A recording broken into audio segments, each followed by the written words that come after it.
Hello good morning, welcome back to my channel. আর পরে আসছি তোমাদের সামনে, জাস্ট এখন একটু রান্নার তাড়া আছে তাই জন্য আর আসছি না। যাই হোক, মেয়েকে পড়াতে বসতে হবে। তা আজকে এই যে ঝিঙে পোস্ত করবো। আমি না আগে কী বলতো ঝিঙেটা কেটে দিতাম, তারপরে দিতে খুব অসুবিধা হতো।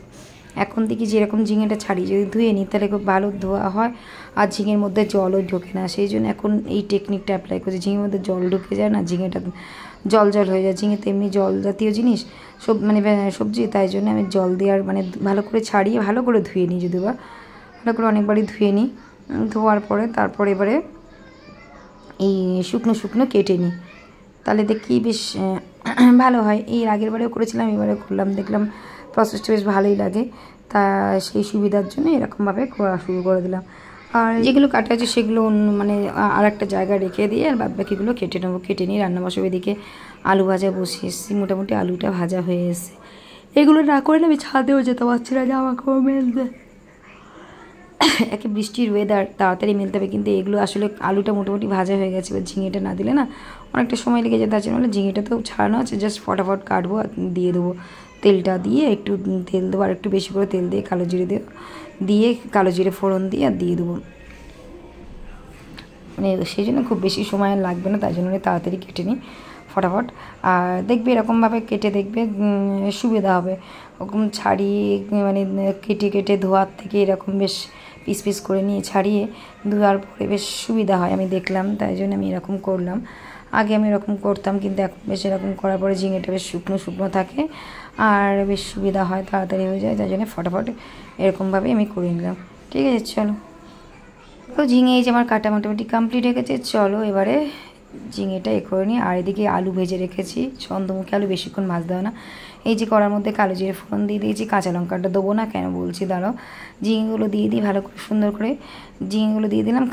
কাঁচা লঙ্কাটা আমি এই কারণে ফোড়নে দিই না, কাঁচা লঙ্কাটা আমি যখন পোস্তটা বাটি পেস্ট করি তখন সেই পোস্তর মধ্যে কাঁচা লঙ্কাটা দিয়ে দিই, বেশ আরও বেশি ভালো স্মেলটা হয়। সেই জন্য আমি এখন আর এই ঝিঙের মধ্যে কাঁচা লঙ্কা দিই না। একটু কাঁচা লঙ্কাটা বেটে দিলে টেস্টটাও ভালো হয়, গন্ধটা ভালো হয়। একবারে পোস্তর সাথে ওই জন্য আমি পেস্ট করেই দিই কাঁচা লঙ্কা ইদানিং। ঠিক আছে, চলো হতে থাক। আলুটা ভাজা হয়ে গেছে, চলো।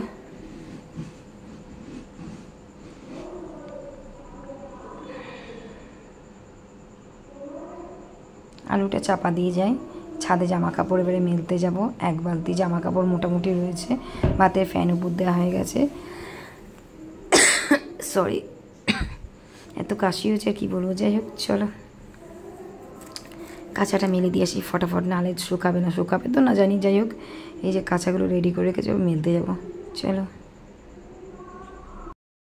তরকারিটা মোটামুটি ঝিঙে তো বেশিক্ষণ লাগে না, ছাদ থেকে এসে ঢেকে দিয়ে গেছিলাম, ছাদ থেকে এসে দেখছি যে মোটামুটি 90% 80% ঝিঙে হয়ে গেছে। এবার এই পোস্তটা বেটে রেখেছি, লঙ্কা দিয়ে পেস্ট করে রেখেছি, পোস্তটা ঢেলে দেবো। টমেটো দিয়ে দিয়েছি। আমাদের এবার ঝিঙে পোস্ত সাদা সাদা পছন্দ করে না, বিশ্বাস করো। একটু কাশ্মীরি গুঁড়ো লঙ্কাও দিয়ে আমাদের ঝিঙে পোস্তটা একটু কালারিং পছন্দ করে। অনেকে পোস্ত সাদা সাদা তরকারি পছন্দ করে, কিন্তু আমার বড় আবার সাদা সাদা তরকারি পছন্দ করে না, তাই জন্য একটু বেশ কালারফুল করি টমেটো ফমেটো দিয়ে, আমার বেশ ভালোই লাগে খেতে। দেখো তরকারি ফাইনাল লুকটা দেখে বলো তো কেমন হয়েছে, কিন্তু খেতে খুবই সুন্দর হয়েছিল। আর নিজে করি বলে বলছি না, আমি বেশ ঝিঙে পোস্তটা বেশ ভালোই করি, বিশেষ করে ঝিঙেটা যদি ভালো হয়। অনেক দিন পরে যাচ্ছি আবার মেয়ে আছে স্কুলে, যাই হোক শরীরটা খারাপ ছিল, আজকে অনেক দিন পরে বেরিয়েছি, বেশ শরীরটা একটু দুর্বল দুর্বল লাগছে, কিন্তু তাও ভালো লাগছে যে অনেক দিন পরে বার হলাম। আগে বার হতাম না, এখন একটু বার হয়ে না হলে কেমন একটা লাগে যেন। ওই জন্য চুড়িদারটা না অনেক দিন আগের চুড়িদার, একটু কালারটা কেমন হয়ে গেছে, কিন্তু পরে গেছে এই বৃষ্টি বর্ষার সময় অন্য চুড়িদার আর বের করতে ইচ্ছা করছিল না। যত হালকা পাতলা পরা যায় তত ভালো, তাই জন্য এই চুড়িদারটা বের করলাম। একটু বৃষ্টির সময় দেখবে সিনথেটিক সবাই পছন্দ করে। আর এই দেখো বাপের বাড়ি, আমি তো বললাম একটু ছাদে আসি, ছাদ থেকে নিচ থেকে ভিউটা দেখো, জল হয়ে গেছে। আমার বাপের বাড়ি একটু নিচু জায়গা, একটু বৃষ্টি হলেই না এরকম বিশাল জল জমে যায়। এই যে আসছে আমার মহারানী ভিক্টোরিয়া, ছাদে এসে একটু রিলস বানাবো বলে অনেক পাটিয়ে নিয়ে এসছে, আসতে চায় না, খুব বদমাস। পাটিয়ে নিয়ে এসছে একটু রিলস বানাবো বলে, তা দৌড়াদৌড়ি করছে, চলো। আর আমি বাড়ি আসলে বললাম তো যে একটু ছাদে ঘোরাঘুরি করি বিকেলবেলা, একটু ভালো লাগে বেশ চারিদিকে ছাদে দেখতে সব চারিদিকের ভিউগুলো। Hello hello hello, good evening, আশা করি সবাই ভালো আছো। আর এই যে এসছি একটু মার ছাদে, অনেকদিন পরে আজকে একটু একটু ফ্রেশ লাগছে। অনেকদিন পরে বার হলাম, শরীর খারাপ হওয়ার পরে অনেকদিন পরে একটু বার হলাম। বার তো হয় না, তোমাদের মেয়ের পরীক্ষা চলছে, কালকে যেহেতু ছুটি দিয়েছে যার জন্য আজকে নাচের স্কুলে আসলাম, না নাচের স্কুলেও আসতাম না। যাই হোক, শরীরটা খুব দুর্বল হয়ে গেছে গো। বেশ অনেকদিন পরে বেরিয়ে বেশ ভালো লাগছে। অনেকদিন বার হওয়া হয় না তো, মাঝে মাঝে একটু না বেরোলে না অভ্যাস হয়ে গেছিলো তো, অভ্যাসটা যদি বন্ধ করে দিই না খুব সমস্যা হয়ে যায়। একটু আসলাম, আসলে একটু মাছ ছাদে তো আসি, জানো তো না, আমি আসা মানে একটু ছাদে আসবো, এসে ভিডিও করব, এটা হচ্ছে কম্পালসারি হয়ে গেছে। ঠিক আছে, আজকে তো সকালবেলা দেখলে রান্না করলাম, সন্ধ্যে কিছু রান্না করিনি, ওই ঝিঙে পোস্ত করেছি আর উচ্ছে দিয়ে ডাল। ব্যাস, মেয়ের পড়ানোর ছুটে এখন আর কিছু সেনাটা হচ্ছে না, মেয়ের পড়াতে ব্যস্ত প্লাস আবার শরীর খারাপ, সব দিক একসাথে লেগেছে গো। ঠিক আছে চলো যাই, এবার একটু মার কাছে নিচে যাবো, চাটা খাবো, ওর বাবা ঘুমাচ্ছে, মেয়ে আছে স্কুল থেকে তো নিয়ে আসলাম মেয়েকে। চলো যাই, টাটা। ঠিক আছে চলো। এই যে বললাম না একটু মেলা, মানে যাওয়ার সময় একটু মেলা রাস্তায় বসেছিল, একটু রথের মেলা, ওই রাস্তা দুদিকে একটু ওই ছোটোখাটো, তাই একটু ঘুরে ঘুরে গেলাম, একটু অল্প ছোটোখাটো। মেয়ে একটু জিনিস কিনলো, আমি আর কিছু কিনিনি, আমি যেটা খুঁজছিলাম ঠিক সেটা পাইনি বলে কিনিনি। ঠিক আছে চলো, চলে এসছি বাড়িতে, এবারে ভাত তরকারি গরম করার পালা। ভালো লাগে না আর, ডিউটি ডিউটি ডিউটি।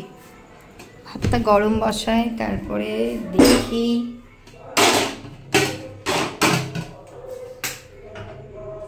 ভাতটা গরম বসিয়ে দিলাম।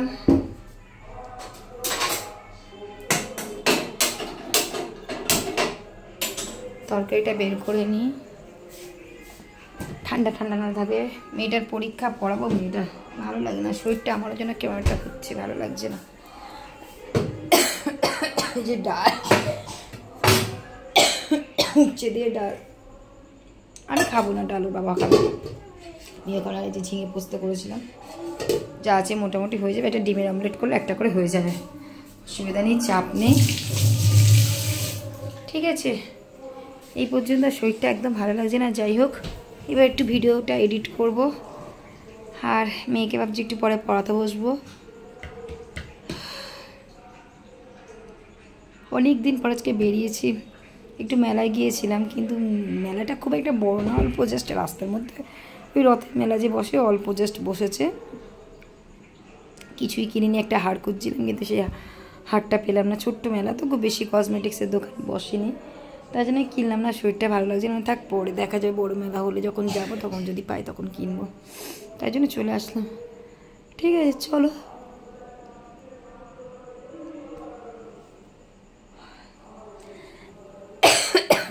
Tata bye bye, good night, সবাই ভালো থেকো, সুস্থ থেকো, টাটা।